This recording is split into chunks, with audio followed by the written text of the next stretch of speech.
अब हम आते हैं पाठ्यक्रम के बारे में।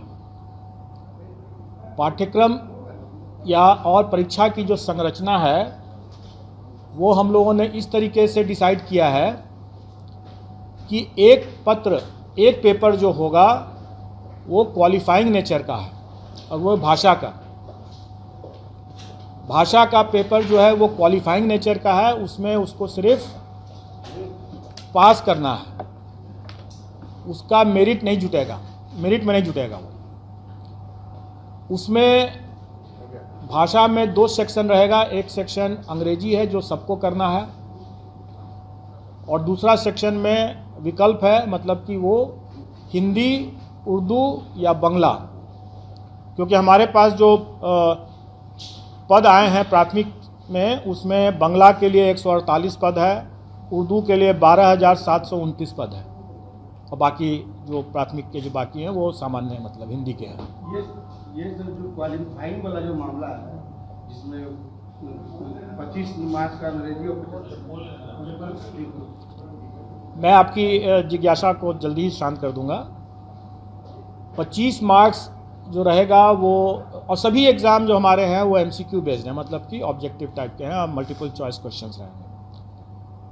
और क्वालिफाइंग नेचर का जो पेपर भाषा का है उसमें अंग्रेजी 25 नंबर के रहेंगे, 25 प्रश्न, और हिंदी या उर्दू बांग्ला जो रहेगा वो 75-75 का रहेगा।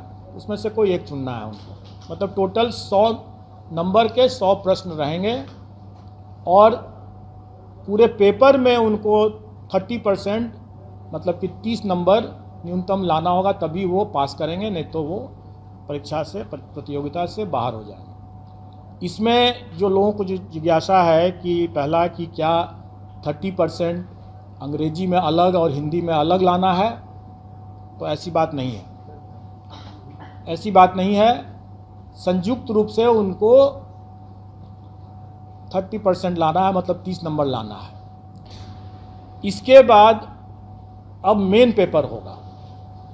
मेन पेपर 150 नंबर का होगा जिस पर कि मेरिट होगा, और हर स्कूल के कैटेगरी के लिए एक ही मेन पेपर है। जैसे प्राथमिक के लिए सिर्फ एक मेन पेपर है, अगर हम हाई स्कूल के लिए जाते हैं तो उसके लिए भी एक ही मेन पेपर है, और अगर हम इंटर स्कूल के लिए भी जाते हैं, मतलब हायर सेकेंडरी स्कूल के लिए जाते हैं, तो उसके लिए भी एक ही मेन पेपर है।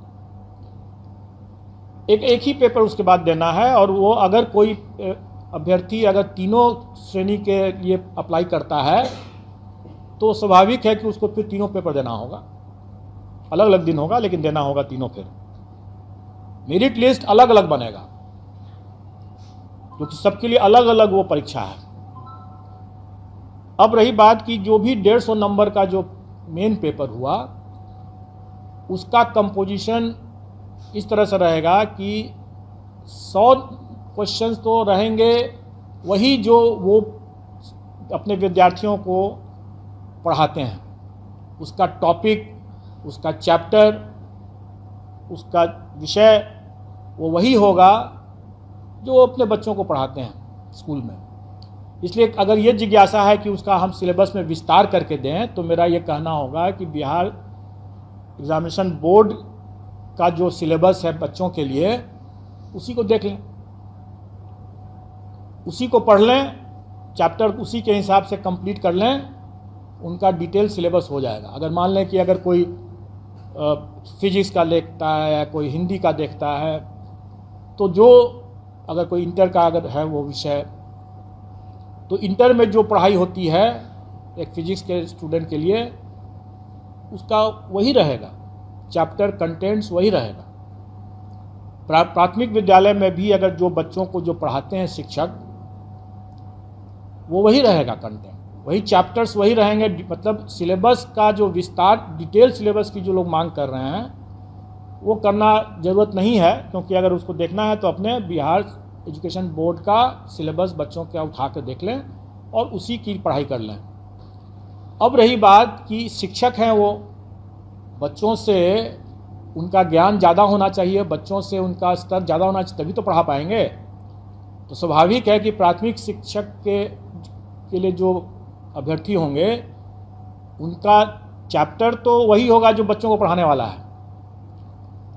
लेकिन उसका स्तर जो होगा वो बच्चों वाला तो नहीं होगा।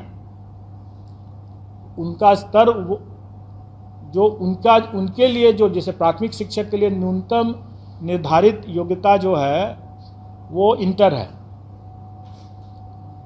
तो उसी के आलोक में प्रश्न पत्र का स्तर होगा। चैप्टर तो वही हुआ जो प्राथमिक विद्यालय में जो पढ़ाते हैं। इसमें इसको लेकर के जो लोगों को कन्फ्यूज़न था कि हमारा क्या रहेगा, पाठ्यक्रम का कैसे मतलब डिटेल क्या रहेगा, तो मैंने बता दिया। अब रही बात की, ये तो 100 नंबर के हुआ, बाकी 50 नंबर के जो रहेंगे वो सामान्य ज्ञान जो है, जनरल साइंस कह लें, जनरल स्टडीज़ कह लें, वो बेसिकली जो पहला जो 100 नंबर का जो हुआ वो उनके नॉलेज का टेस्ट होगा, और बाकी जो 50 नंबर का जो होगा वो उनके इंटेलिजेंस का टेस्ट होगा।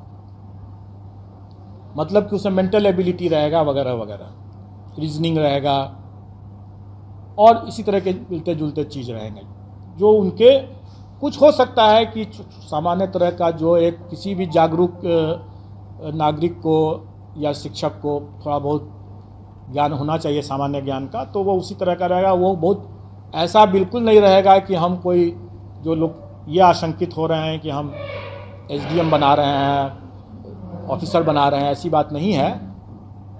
वो भी लोक सेवक ही होंगे और जो एसडीएम जो हैं वो भी लोक सेवक ही होंगे, और किसी भी एक लोक सेवक को एक जो सामान्य ज्ञान का जो स्तर होना चाहिए इसका स्तर उतना ज़्यादा नहीं होगा।